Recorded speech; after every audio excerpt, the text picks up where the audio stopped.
My dear student, आज जो हम टॉपिक करने जा रहे हैं ये है MEG 4 that is aspects of language subject का word formation topic.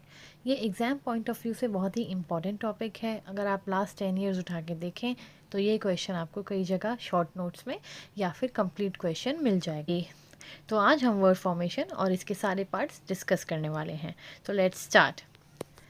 Word formation. The phrase word formation does not mean the formation of words whose components did not exist. It is rather means the development or evolution or conversion of words from pre-existing words and sounds. It is sometimes referred to all processes connected with changing the form of the word by, for example, affixation, which is a matter of morphology. In its wider sense, word formation denotes the process of creation of new lexical units. So बच्चों, जब हम word formation की बात करते हैं तो हम यहाँ ये नहीं कहते कि हम कोई ऐसे नए वर्ड्स बना रहे हैं जो कंपोनेंट्स पहले कभी एग्जिस्ट ही नहीं करते थे। इसका मतलब होता है कि हम ऐसे नए वर्ड्स डेवलप कर रहे हैं जो प्री एग्जिस्टिंग पहले से चले आ रहे वर्ड्स हैं, उन्हीं का मिक्सचर है, उन्हीं को लेके हम नए वर्ड्स बना रहे हैं। It is sometimes referred to all processes connected with the changing the form of the word by। और कई बार क्या होता है कि जो वो एग्जिस्टिंग वर्ड्स हम इसमें यूज़ कर रहे हैं ये उन वर्ड्स को चेंज करके एक अलग फॉर्म, एक अलग मीनिंग देता है। जैसे कि एफिक्सेशन, यहाँ पे एग्जाम्पल अगर हम लें जो मॉर्फोलॉजी में होता है, In its wider sense, word formation denotes the process of creation of new lexical unit। तो अगर हम wider sense में कहें तो word formation एक ऐसा process है जिसमें हम नए lexical units create करते हैं। lexical units मतलब कि जो हमारे existing word vocabulary चली आ रही है उसमें हम new additions डालते हैं। Although it seems that the difference between morphological change of a word and creation of a new term are quite easy to perceive, there is sometimes a dispute as to whether blending is still a morphological change or making a new word. कई बार इस चीज़ पर dispute भी हो जाता है कि जो हम न्यू वर्ड्स क्रिएट कर रहे हैं क्या ये सिर्फ एक छोटा मॉर्फोलॉजिकल चेंज है या फिर हम कम्प्लीटली न्यू वर्ड बना रहे हैं। There are of course numerous word formation processes that do not arouse any controversies and are very similar in the majority of languages। लेकिन इसके अलावा ऐसे बहुत सारे वर्ड फॉर्मेशन प्रोसेसेस हैं जिसमें कोई कंट्रोवर्सी नहीं होती है और वो मेजॉरिटी ऑफ लैंग्वेजेस में सिमिलर हैं। आइए उनको डिस्कस करते हैं, जिसमें सबसे पहला है compounding. Compounding is a process in which two different words are joined together to denote one thing. For example, flower pot is a compound made of two words। So बच्चों देखो यहाँ पे कंपाउंडिंग की जब हम बात करते हैं तो कंपाउंडिंग एक ऐसा प्रोसेस होता है जिसमें दो अलग अलग वर्ड्स को जोड़ के एक वर्ड बनाया जाता है। जैसे कि यहाँ पे एग्जाम्पल दिया गया है फ्लावर पॉट। फ्लावर एक अलग वर्ड है जिसका मतलब होता है फूल और पॉट एक अलग मतलब है जिसका मतलब होता है बर्तन। तो फ्लावर पॉट मिला के इन्होंने एक वर्ड बनाया है, लेकिन यहाँ पे इन दोनों वर्ड को मिला के जो वर्ड बना है उसका दो मीनिंग्स नहीं है, उसका एक ही मीनिंग है, मतलब कि फूलों को रखने वाला pot. Some English compounds include windmill, waterfall, fingerprint and scarecrow. बच्चों यहाँ पे कुछ और एग्जांपल्स दिए गए हैं जैसे कि विंड और मिल। विंड आपको पता है हवा, और मिल मतलब कि जहाँ पे कारखाना। तो विंड मिल जब हम मिला के एक वर्ड बनाते हैं तो इसका मतलब इन दोनों से ही अलग हो जाता है। वाटर फॉल, वाटर मतलब पानी, फॉल मतलब गिरना, लेकिन जब ये मिल के एक शब्द बनता है तो इसका मतलब होता है झरना। फिंगर मतलब हमारी उंगलियां, प्रिंट मतलब छापा। फिंगरप्रिंट जब मिल के एक शब्द बनता है तो हमारी उंगलियों का छापा। स्केयर क्रो, स्केयर मतलब डरना, क्रो मतलब कौवे। तो कौवों को डराने के लिए जो हम पुतले अपने खेतों वगैरह में लगाते हैं उसे स्केयर क्रो कहते हैं। तो आप देखो कैसे दो शब्दों से मिलके एक नया शब्द बनता है जिसका मीनिंग बिल्कुल ही अलग हो जाता है। Compounds are pronounced as one unit but sometime difficulties in writing arises. Compounds को एक यूनिट की तरह प्रोनाउंस किया जाता है बट लिखने में कई बार गड़बड़ी आ जाती है। क्या गड़बड़ी आती है? देखो जैसे कि बच्चों कंपाउंड जब हम लिखते हैं, कुछ कंपाउंड्स होते हैं जो जोड़ के लिखे जाते हैं, कुछ होते हैं जो अलग अलग लिखे जाते हैं और कुछ होते हैं जिनमें बीच में हाइफन का यूज़ होता है। यहाँ पे देखिए फुल टाइम, फुल टाइम के बीच में हमने डैश का यूज़ किया है, इसी डैश को हम हाइफन कहते हैं। ये दो वर्ड्स को एक साथ लिखने में जब हमें थोड़ा सेपरेशन दिखाना होता है तब हम इसका यूज़ करते हैं। तो यहाँ पे हम अलग अलग तरह के कंपाउंड्स के वो देखेंगे एग्जांपल्स। जो हाइफन्स के साथ हम लिखते हैं जैसे कि फुल टाइम, गुड लुकिंग, इसके एग्जांपल हैं। कुछ सेपरेटली लिखे जाते हैं जैसे कि बैंक अकाउंट, मिनी स्कर्ट। कुछ साथ में भी लिख सकते हैं और अलग भी लिख सकते हैं। कुछ पॉपुलर वेज हैं कंपाउंडिंग के, जैसे कि नाउन को नाउन से मिलाना, जैसे कि boyfriend, हैचबैग।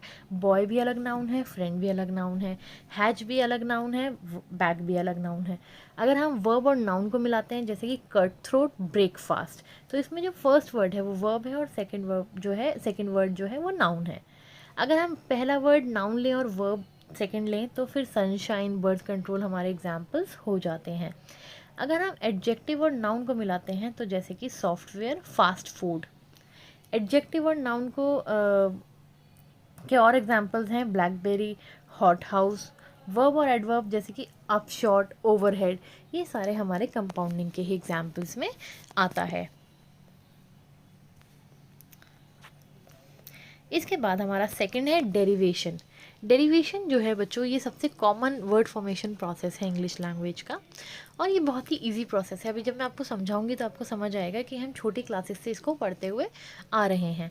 It is achieve by adding एफिक्सेस। Prefixes are added at the beginning of a word, suffixes added to the end of the word. बेटा प्रीफिक्स और सफिक्स हमने बचपन से एक छोटी क्लासेस में पढ़ा है। प्रीफिक्स होता है जब हम किसी शब्द से पहले कुछ छोटा शब्द जोड़ देते हैं, और सफिक्स होता है जब हम किसी शब्द के बाद छोटा शब्द जोड़ देते हैं। और infixes which are inserted inside a word, और या फिर इनफिक्सेस जो कि शब्द के बीच में जोड़े जाते हैं। बट इनफिक्सेस जो हैं वो इंग्लिश में बहुत ही अनयूजुअल और रेयर हैं। ज़्यादातर हम प्रीफिक्स और सफिक्स का ही यूज़ करते हैं। इंग्लिश प्रीफिक्सेस जैसे कि री, अन, मिस, प्री, डिस, ये सारे हमारे प्रीफिक्सेस हैं जो हम यूज़ करते हैं। और सफिक्सेस में फुल, लेस, एबल और ये सब आ जाता है। In old English there was a liberal use of this process for word formation. Old English की अगर बात की जाए तो प्रीफिक्स और सफिक्स का बहुत ही लिबरल यूज़ होता था वर्ड फॉर्मेशन में, लेकिन नॉर्मन कॉन्क्वेस्ट के बाद इसका डिक्लाइन हो गया है। अब आपके माइंड में एक क्वेश्चन आया होगा, ये नॉर्मन कॉन्क्वेस्ट क्या है? बच्चों, नॉर्मन कॉन्क्वेस्ट एक लड़ाई के विषय में हम जानते हैं जो इंग्लैंड में हुई थी, और जिससे वहाँ के सोशल, पॉलिटिकल, एडमिनिस्ट्रेटिव जो चीज़ें थी उनमें बहुत बड़ा एक चेंज आया था। Middle English was influenced by French, which enough supply of words from, and we see a gradual change in English habit of word formation in this era. So बच्चों, मिडिल इंग्लिश की अगर हम बात करें तो French से बहुत ज़्यादा इन्फ्लुएंस है, जिसमें हमें बहुत सारे वर्ड्स जो हैं फ्रेंच लैंग्वेज से लिए हुए दिखते हैं, और इसी वजह से इंग्लिश में एक ग्रेजुअल चेंज आया और वर्ड फॉर्मेशन में भी थोड़ा चेंज आया। In later centuries several new words emerge with Latin prefixes transcontinental, transformer and transliterate. और जैसे जैसे टाइम आगे बढ़ा तो हमें काफ़ी नए वर्ड्स मिलने लगे जिसमें जो प्रीफिक्स यूज़ होते थे वो लैटिन थे, जैसे कि ट्रांसकॉन्टिनेंटल, ट्रांसफॉर्मर, ट्रांसलिटरेट, ट्रांसजेंडर। तो ये सारे जो वर्ड्स थे ये लैटिन प्रीफिक्सेस के साथ बनाए गए थे। This method of word formation yielded new words in recent year as well. और इसी वजह से अभी भी हमें अब जो करंट हमारा सिनेरियो चल रहा है इसमें भी नए वर्ड्स देखने को मिलते रहते हैं जो लैटिन प्रीफिक्सेस के साथ होते हैं। तो बच्चों, हमारा तीसरा टॉपिक आ जाता है back formation. It is the process of forming a new word by extracting actual और supposed affixes from another word. Shortened word created from longer words. Examples are pea from peas, beg from beggar and gel from jelly. So बच्चों, जो हमारा तीसरा procedure है back formation, इसमें क्या होता है कि जो ऑलरेडी वर्ड्स चले आ रहे हैं उनमें से हम कुछ छोटा वर्ड निकाल के एक न्यू वर्ड की फॉर्म करते हैं। जैसे कि पीस में से हमने पी निकाला, बेगर में से हमने बेग निकाला, जेली में से हमने जेल निकाला। तो इस तरह से हम ऑलरेडी जो हमारे एग्जिस्टिंग वर्ड्स हैं उनको शॉर्ट एंड वर्ड उसमें से हम निकाल के एक नया वर्ड बनाते हैं। इसके बाद है shortening. This process is also called clipping. Clipping is the process of shortening और reducing long words. It is very common in English, which can be seen on the following examples. Information is clipped to info, advertisement to advert or ad, influenza to flu, telephone to phone. सो बच्चों shortening में हम क्या करते हैं, जो हमारा already एक word चला आ रहा है उसी को शॉर्टन कर देते हैं और उसको फिर एब्रिविएशंस की तरह यूज़ करते हैं। जैसे कि इन्फॉर्मेशन को इन्फो लिखा जाता है, एडवर्टीज़मेंट को एड लिखा जाता है, इन्फ्लुएंज़ा फ्लू हो गया है और टेलीफोन फ़ोन हो गया है। इसके बाद हमारा नेक्स्ट टॉपिक आता है conversion. It is a change in function of a verb without changing its form. Nouns start to be used as verbs like bottle to bottle, bottling. I am bottling the compote. Butter to butter, buttered. I have buttered the bread. Also, verbs can become noun. Must a must. Watching this film is a must. Guess a guess. It was a lucky guess. बच्चों यहाँ पे आप देखोगे थोड़ा सा जो function है, noun का फंक्शन है उसे वर्ब में चेंज कर दिया है, वर्ब का फंक्शन है उसे नाउन में चेंज कर दिया है। नाउन को वर्ब की तरह कहाँ यूज़ किया जाता है, जैसे कि bottle, I am bottling the compote. तो यहाँ पे बॉटल जो है वो एक नाउन है, बट उसे यूज़ कैसे किया जा रहा है, वर्ब की तरह। बटर्ड, आई हैव बटर्ड द ब्रेड, मतलब मैंने ब्रेड को बटर लगा दिया है। लेकिन ये बटर जो है ये तो एक नाउन है, बट हम उसे कैसे यूज़ कर रहे हैं, बटर्ड, मतलब कि वर्ब की तरह, मैंने ये काम कर दिया है। ऐसे ही वर्ब को नाउन की तरह कहाँ यूज़ किया जा रहा है, जैसे कि watching this film is a must. Must अगर देखा जाए तो एक वर्ब है, बट उसे यहाँ पे नाउन की तरह यूज़ किया जा रहा है। It was a lucky gas, तो यहाँ पे भी गैस एक हमारा नाउन है, सॉरी वर्ब है, बट हम उसे नाउन की तरह यूज़ कर रहे हैं। नेक्स्ट हमारा वर्ड फॉर्मेशन का पार्ट आता है blending. It is very similar to compounding, but it is characterized by taking only part of words and joining them. Famous English examples include smog, which combines smoke and fog, motel, motor and hotel, Spanglish, combination of Spanish and English, guesstimate, guess and estimate. बच्चों blending जो है compounding से काफ़ी similar है, but इसमें क्या किया जाता है, इसमें दो कंप्लीट वर्ड्स नहीं लिए जाते हैं, इसमें दो वर्ड्स को लेके उनका एक स्मॉल फॉर्मेशन बना दिया जाता है। जैसे कि यहाँ एग्जांपल दिया है, smoke and fog, smog, motel, motor and hotel, Spanglish, Spanish and English, guesstimate, guess and estimate. तो दो वर्ड्स लिए जिनके अलग अलग मीनिंग्स थे और उनको मिला के एक नया वर्ड बना दिया जिसका एक अपना ही अलग मीनिंग है। अब बच्चों वर्ड फॉर्मेशन के हमने डिफरेंट पार्ट्स देख लिए हैं, बट इसमें एक अलग पार्ट आता है authors contribution. Apart from the processes mentioned above, few individuals have also contributed to English vocabulary to a great extent. These individuals were poets, playwrights, authors, and other intellectuals. English vocabulary owes Chaucer for words like attention, duration, fraction, which are still in use. Coverdale gave us words like loving, kindness, morning star, kind-hearted. Apart from these, there are other poets, writers, playwrights as like Shakespeare, Milton, Tennyson and Dr. Johnson who immensely contributed towards the formation of English vocabulary.